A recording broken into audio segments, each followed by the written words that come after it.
Okay, so unbox natin to guys. So ito binili ko to sa TikTok ng mga nagmumotor dyan, especially yung mga riders. Kailangan po natin baon na tire inflator. Meron siyang kasamang manual, charger, cord, and may accessories pa. I-press nyo lang yung nasa taas na button doon para mag-on siya. Okay, so once na nag-on siya, iset nyo kung ilang PSI. Makikita nyo dyan, yun yung sa right and left. So yung right and left, yung right is increase ng PSI, yung left, yun yung pagbawas ng PSI. No? So isaset nyo lang siya dyan, madali lang siyang gamitin.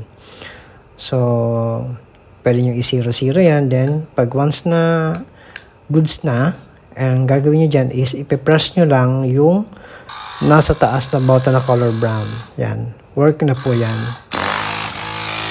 Okay, so titesting natin siya dun sa sidecar ng tricycle ko.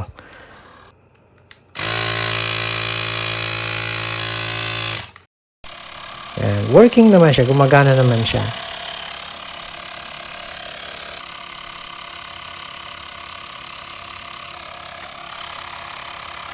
So check nyo lang yung yellow basket, no? Click nyo lang yung yellow basket sa mga mag-order.